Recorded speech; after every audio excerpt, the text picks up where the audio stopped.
ஒரு குழந்தை பிறந்த உடனே குறிப்பிட்ட வயது வரைக்கும் அம்மா வேணும். அந்த குழந்தை அந்த புதிய வயதில் அந்த அம்மாவை இழந்துருச்சு. முக்கியமான வயது வரை தந்தை வேணும். தந்தையும் அந்த குழந்தை இழந்துருச்சு. கண்ணு முன்னாடி தாயும் தந்தையும் தற்கொலை செய்வதை பார்ப்பதை போல ஒரு துயரம் ஒரு குழந்தைக்கு உலகத்திலே வரக்கூடாது. அந்த குழந்தைக்கு வந்துச்சு. வளரும் வயது ஒரு நல்ல ஊட்டச்சத்து உணவு வேணும், கிடைக்கல. ஹாஸ்டல்ல தூக்கி போட்டாங்க. வெறும் சத்துணவு தான் சாப்பிட்டாங்க. இன்னைக்கு நிறைய மாற்றம், எங்களுடைய அப்ரோச் மாறிடுச்சு எஜுகேஷன் சோசியல் வெல்ஃபேர்ல. அன்னைக்கு சாதாரண தண்ணி மாதிரி ஒரு சாம்பார், ஒரு ஊறுக்காய் இருந்தா பெரிய விஷயம். வெறும் சத்துணவு சாப்பிட்டு அந்த குழந்தை வளர்ந்துச்சு. அந்த குழந்தைக்கு 2 ஆப்ஷன் இருந்தது. முதல் ஆப்ஷன் வயலன்ஸ், கத்தி எடுத்து யாரை குத்தலாம், துப்பாக்கி தூக்கி போல ஒரு போராளியா மாறலாம். 2வது ஆப்ஷன் ஸ்போர்ட்ஸ். அந்த குழந்தை 2வது ஆப்ஷனை சூஸ் பண்ணிச்சு. தன்னுடைய மொத்த கோபத்தையும் வேகத்தையும் கிரவுண்ட்ல போய் அந்த குழந்தை காட்டுச்சு. அந்த கிரவுண்ட்ல இருந்து ஒவ்வொரு ஸ்டெப்பா வளர்ந்து ஸ்போர்ட்ஸ்குள்ள வந்து ஸ்போர்ட்ஸ்ல ஸ்டேட் லெவல்ல ரெப்ரசென்ட் பண்ணி ஜெயிச்சு நேஷனல் லெவல்ல ஆக்டிவா அந்த ஸ்போர்ட்ஸ் உடைய பிரைம்ல இருக்கும்போது ஒரு விஷயம் அந்த குழந்தை இருக்கு. ஆமா, இந்த இடத்துக்கு வந்துட்டோம், ஏன் நிறைய பேரால வர முடியல? அப்பதான் ஸ்போர்ட்ஸ் ஃபீல்டுக்குள்ள இருக்கக்கூடிய பாலிடிக்ஸ் தெரிஞ்சுது. இந்த ஸ்போர்ட்ஸ் ஃபீல்டுக்குள்ள இருக்க பாலிடிக்ஸ் சொல்லிக்கணும்னா ஆக்டிவா பிரைம்ல இருக்கும்போது அந்த பதவி அந்த பிளேயர் பொசிஷனை தூக்கி போட்டுட்டு அந்த பெடரேஷனுடைய எலெக்ஷன்ல நின்று பெடரேஷனுடைய பிரசிடென்டா வந்து இந்த ஃபீல்டுல பக்கத்து ஸ்டேட்டுக்கு ட்ரெயின்ல போக முடியாம கஷ்டப்பட்ட குழந்தைகளை எல்லாம் இன்னைக்கு பிளைட் டிக்கெட் போட்டு சிறகடிக்க செல்லங்கள் பறக்கிறார்கள் சொன்னா அந்த பெடரேஷனுடைய தலைவர் என் அன்பு சகோதரன் ஆதவ் அர்ஜுனா என்ற மனிதன் தான்.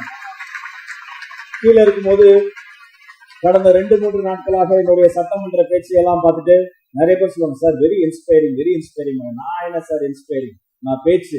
இங்க இருக்காங்க பாருங்க, ஒவ்வொரு பேரா ஒலிம்பியனுடைய வாழ்க்கையும் உலகத்தினுடைய மிகப்பெரிய இன்ஸ்பிரேஷன். அப்ப இவங்களையெல்லாம் நீங்க எடுத்துக்காங்க. உங்களுடைய ஃபுல் போக்கஸ் அவங்க எப்படி ஒரு விஷயத்துல போறாங்க அதை மட்டும் போடுங்க.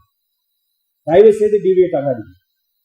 நீங்க உங்களுடைய டேலண்ட அந்த ஸ்போர்ட்ஸ்ல மட்டும் போடுங்க. உங்களுக்கு தேவையான எல்லா விஷயத்தையும் பார்த்துக் கொள்வதற்காக இந்த மேடையில் இருக்கக்கூடிய ஒவ்வொரு மனிதர்களும் தயாராக இருக்கிறார்கள். எங்களுடைய இலக்கு ஒன்றே ஒன்றுதான். இந்த நேரு ஸ்டேடியம் இருக்கு பாருங்க, இதுல நான் வந்து பார்வையாளரா வந்துருக்கேன். உள்ள விட மாட்டாங்க, கெஞ்சி இருக்கேன். இது என் தொகுதி எங்கோ. பிறகு ஒரு ஸ்டேஜ் வந்தது, உள்ள வந்துருவேன். இதெல்லாம் பிரிவிலேஜ். இந்த கிரவுண்ட் ஃப்ளோர் விட மாட்டாங்க.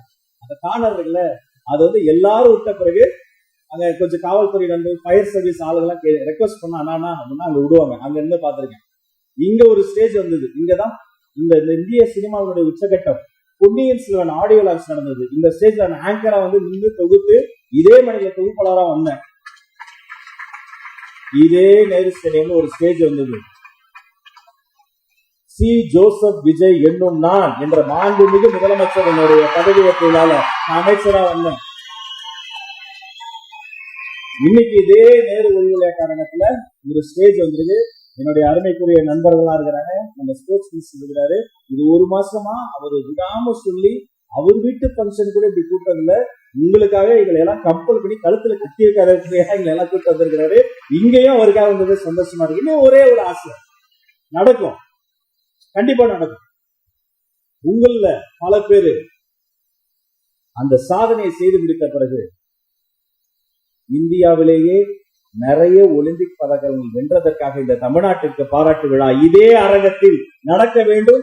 அதற்கு இந்த சகோதரன் ராஜ்முகனை நீங்கள் அழைக்க வேண்டும்.